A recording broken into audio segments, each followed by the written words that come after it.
أكبر.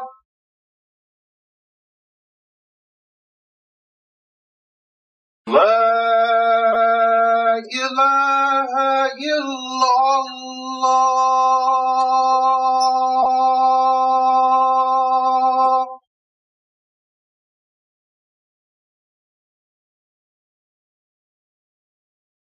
الحمد لله وأشهد أن لا إله إلا الله وحده لا شريك له. Praise be to God. We bear witness that there is no God except the one God. We are a very fortunate generation, and this is understatement of the year. In Surah 32, God says that certain people have no idea how much joy and happiness await them. And we have no idea how fortunate we are, but 50 years from now, the future generations will realize how fortunate we are. We are the pioneers of something that is very special. About 50 years ago, for example, God's miracles through His messengers existed without any proof. And even now, our generation, excluding the pioneers that we have become, you go to them and say, Moses threw down the staff and it became a snake.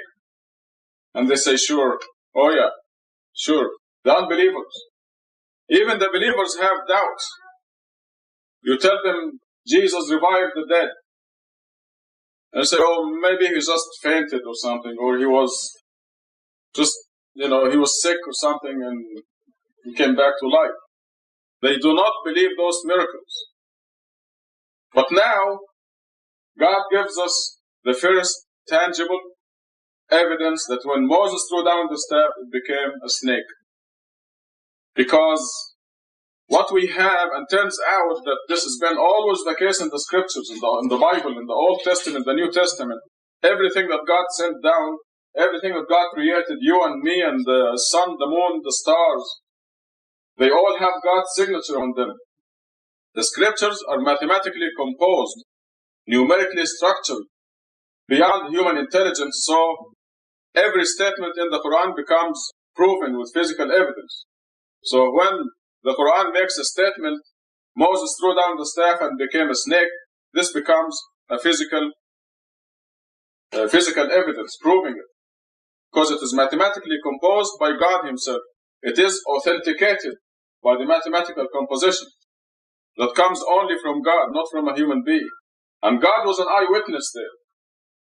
God was an eyewitness who saw Moses throw down the staff and it became a snake. And He's telling us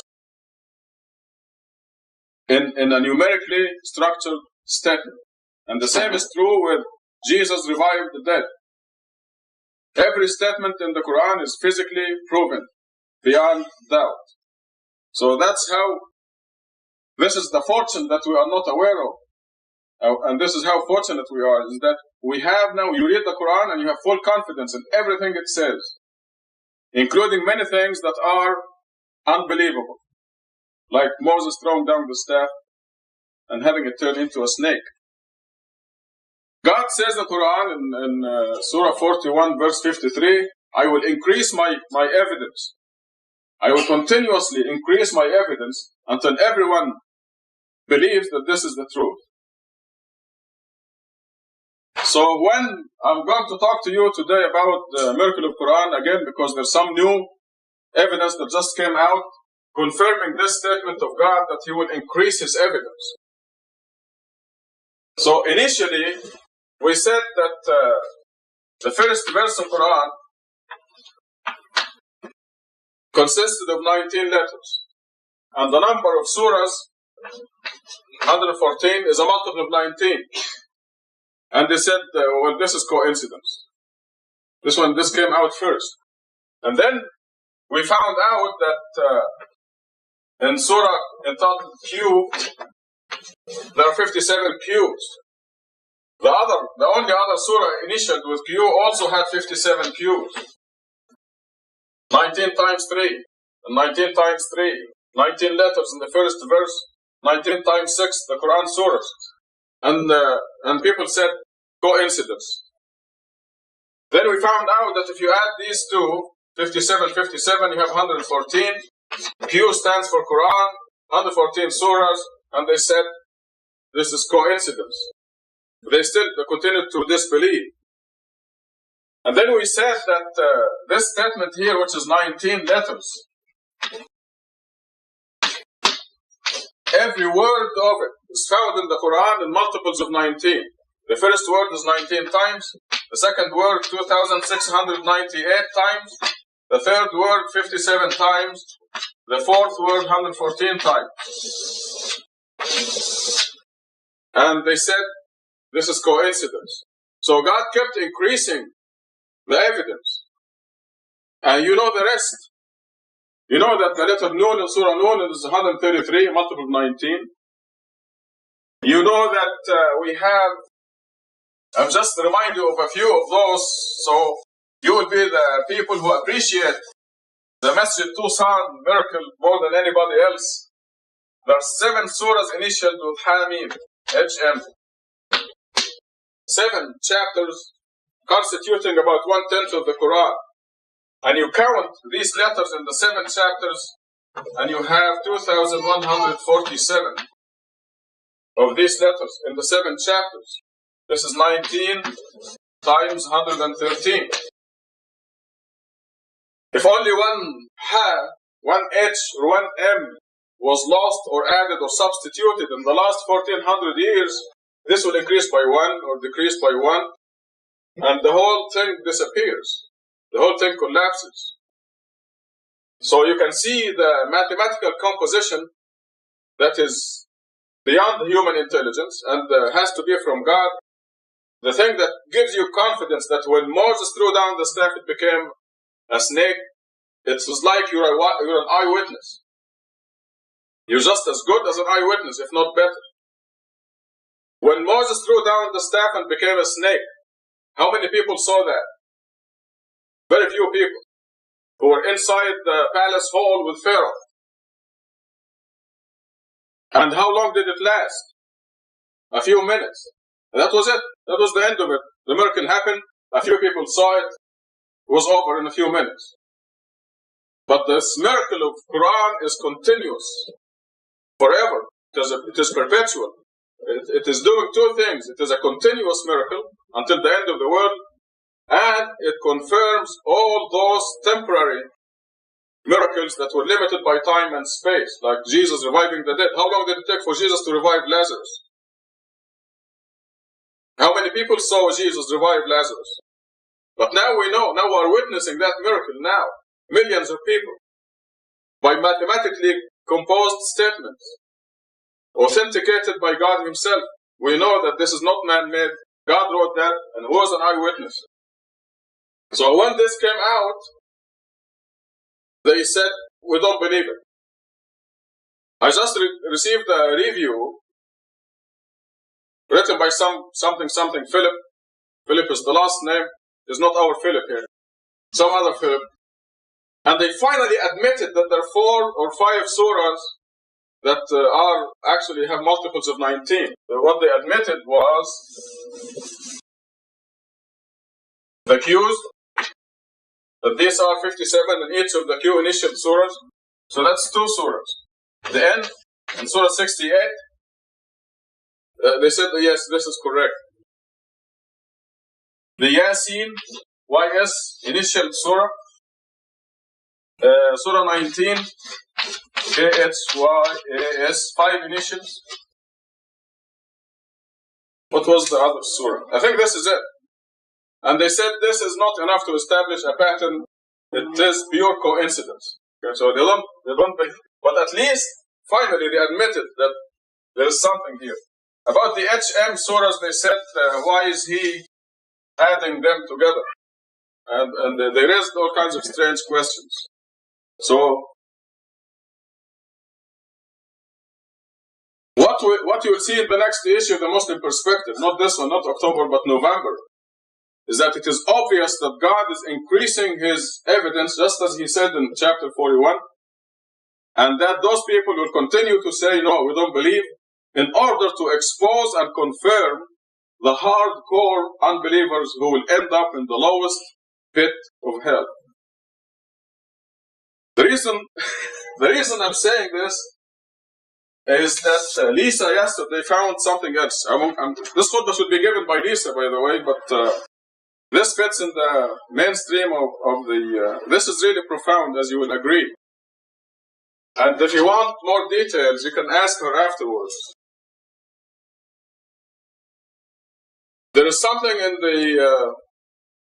the Muslim perspective of last month where... let me get one of those Qur'ans to explain to you what the deal is.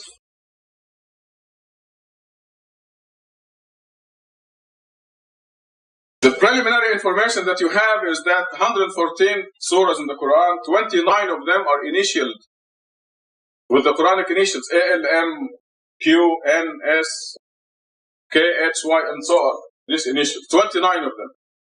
The first initial, as you know, is in surah number 2, verse number 1. That says A-L-M. The first one is in surah number 2, verse 1. And the last one is the initial N in surah 68. Here it is. So, this part here of the book is what is between the first initial and the last initial. And what Lisa found in the last issue, the Muslim perspective as published in that issue, was that between these two, the number of verses is a multiple of 19.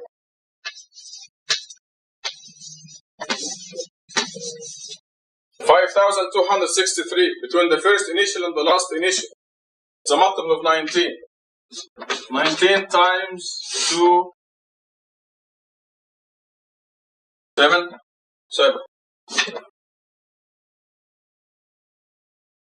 Excluding the two false verses at the end of surah number 9. Also, between these, the first initial and the last initial, there are 19 groups of initial and uninitial surahs. In other words, surah 2 and 3 are initial, that's one group. Surahs 4, 5, and 6 are not initial, that's group number 2. You go on like this, it's 19 groups. So, what does this say? This piece of information says that the number of verses is a divine order dictated by God because it conforms to the mathematical code. Also, the sequence of surahs, because the initial, uninitial, and so on, they alternate, making up 19 groups. Now, last night, what she found was really profound and has to do with this part here. Okay, now in the whole Quran, the word Allah is a multiple of 19. Allah is mentioned 2,698 times. And God chose to put the first initial in Surah 2, the last initial in Surah 68. So what she did is add up the number, the word Allah that happened here. Easier, she added the word Allah here in the smaller part. Surah Al-Fatiha, before the ALM, and from 69, Surah 68, I'm smiling for a reason. Surah 68 has the letter N at the beginning. So counting the word Allah outside this came to 57. Allah. The word Allah outside. In this portion here. And in Surah Al-Fatiha. There are two of them in Surah Al-Fatiha. Now, when she counted these verses, you count from ALM, that's verse 1 of Surah 2, to the letter N, that's verse 1 of Surah 68, and you stop, because there are no initials after N. So the rest of Surah N is not counted in that. But it's inclusive. Now, when you count the word Allah, in between here, the difference is 2641. You deduct this from the total number of Allah, which is also a multiple of 19, of course. But God knows that the people who look at this, what does this tell us? This tells us that the number of the verse is dictated by God. The number of the verse. And if you look at Yusuf Ali, you see that he changed the numbers because it sounded better to him. You know, because the numbering of the verses is strange in some places and he couldn't take it. So he played around with it. Now we wouldn't dare do that. And in spite of the things that happened in the last 1400 years, the Quran comes to us unscathed, with the numbers of the verses exactly right. I'm talking about the numbers of the verses and the numbers of the surahs, as you will see before the end of this khutbah. Okay, I was saying that when you count the verses, you start with the ALM and you end up with the N. So you have all of Surah 68 not counted in this because it is outside that range, verse-wise. So God knew that the unbelievers would say, why don't you count the word Allah in Surah 68 also? And we did, or she did, and it is 0. In Surah 68, there's not a single word Allah. So whether anyway they want to protest, God got their number, 0. The number is 0. So, I mean, it's really strange that a surah as big as Surah 68 does not have any words Allah in it. And I will complete this khutbah in the next section, inshallah. Tubu ilallah, repent.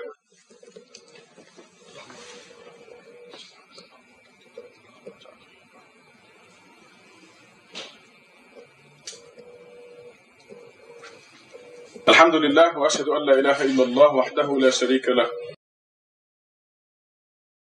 This is only a small part of the great miracle that was discovered yesterday, and I have been calling around the world this morning to spread the news out of here, because some people started the rumor that only the initial chapters are guarded, but this shows that all the Quran is guarded.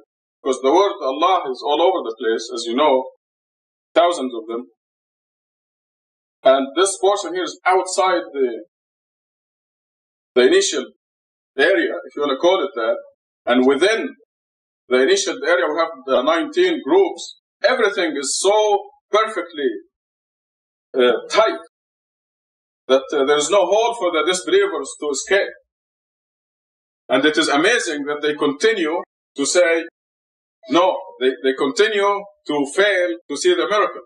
Because God himself said in chapter 7, I will divert away from my miracles those who are too arrogant. And no matter what kind of miracle you show them, they will not see it. God said that. So this is the explanation. Now listen to this. These 57 words, Allah, that are outside the initial, that are here,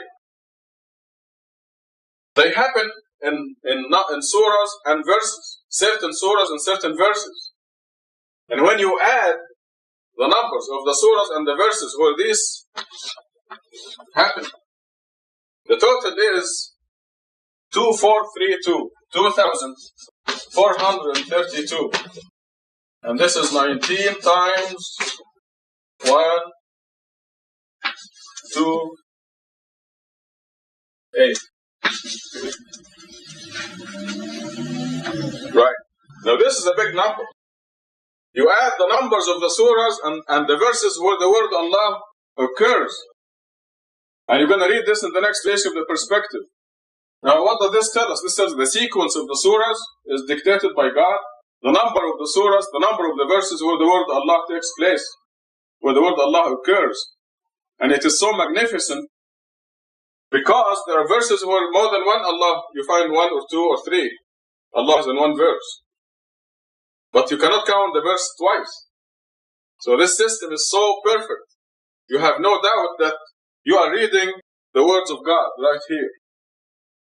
And when God says, I put guards on you, you know that there are guards on you. So you will not receive a scratch without God's control, without deserving it. or without a good reason for it. Because sometimes God will mess up your life in order to have something good happen to you. Joseph had to go to prison in order to rule Egypt afterwards. He had to. So going to prison was equivalent to going to school and graduating with a degree. He graduated from the prison to rule Egypt. So even though the prison looked terrible, like a disaster, it was to promote Joseph to a good position. So when God says, I put guards on you, when God speaks throughout Quran about invisible soldiers, you know that He runs this world with invisible soldiers. When God says that everything is written down before the earth was created, everything is already recorded. What you're going to do next year is already recorded. How many kids you're going to have is already recorded. Who they are going to marry is already written down. What day and time and hour and place you're going to die is written down. Everything is written down, recorded. God says that. And God says, I'm telling you this so you don't feel sorry for the things you miss and you don't get excited over the things you attain. You have, the believer has an even keel. He or she doesn't get excited or depressed. Because everything is already recorded. There's nothing anybody can do. But He guarantees victory for His people. I mean, to the point, I'm going to read for you Psalm 91 again, which I read for you before. And these were mathematically authenticated too. David's Psalms. Now we have evidence that the whole scripture, we're talking about the original scripture, was mathematically authenticated. This Psalm happens to be confirmed in the Quran. When God says, I'll make you a king or queen on earth, you know that this is from God and you know that it is the absolute truth. When God tells you, I'm doing everything, you know this is the absolute truth. And when you pass the initial tests and you worship God regularly and you do the 5 prayers, certainty will come to you. I'm smiling because this is something that we live every day. We lived it today. God was showing us that we are not doing anything.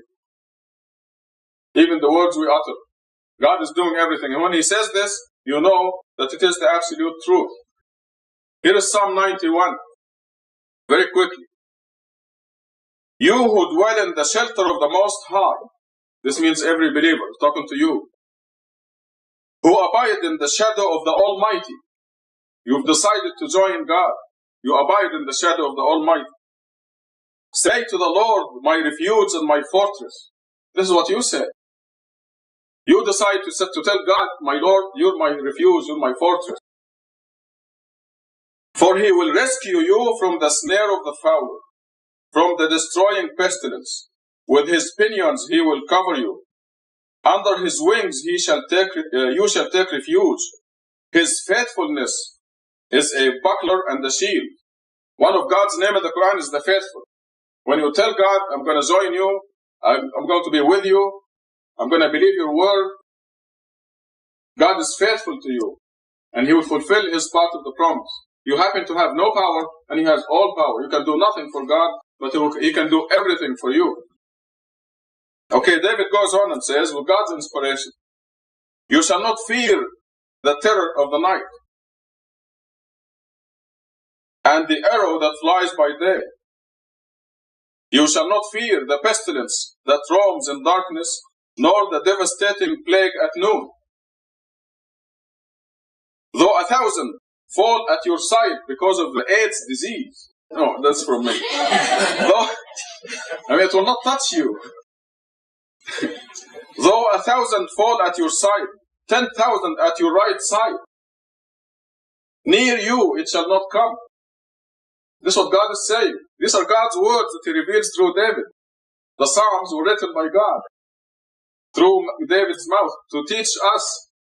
And you know every word in it is true. It is confirmed by the Quran and by this fantastic mathematical code whose parameters are increasing and the evidence is piling up beyond belief. Rather, with your eyes shall you behold and see the requital of the wicked. As a person of God, you're going to see that the people who are unjust to you, they're going to get it sooner or later. And the Quran repeats that even if you don't see it, they will get it. God will let you know. You know, they may persecute you until the last week of your life, and you may not see it. This is what the Quran says, whether you see it or not, they will get it. But if you're alive, you will see it. God will let you know. Because you have the Lord for your refuge, you have made the Most High your stronghold. When God controls Ronald Reagan, your boss, the president of your company is God, really. And He runs it. When the president of the company gives you a raise, God is really the one who's really, when God manipulates the president of your company. When the president of your company reprimands you, God is really doing that. He controls this man's or this woman's heart and mind. So because you have the Lord for your refuge, you have made the Most High your stronghold. No evil shall befall you, nor shall affliction come near your tent. You know that these words are God's words that are proven mathematically. You have confidence. Like this, Moses throwing down the staff and became a snake. Now you have confidence that this is the truth. Now you have tangible physical proof that this is true. And you better believe it. Now listen, this is how the mechanism is. Listen to this. For to His angels He has given command about you, that they guard you in all your ways. Upon their hands they shall bear you up, lest you dash your foot against a stone. They're going to carry you up like this on their hands if you're going to dash your foot against a stone. You better believe that. God is saying it. It is proven mathematically. Lest you dash your foot against a stone. You're walking in the night, and there's a stone, you're going to hit it, you don't see it, and the angels will carry you, or will remove the stone. This is what God does. Everything in this world is done by angels. I mean by God, but I mean through His angels. Akim as-salah. Allahu Akbar, Allahu Akbar.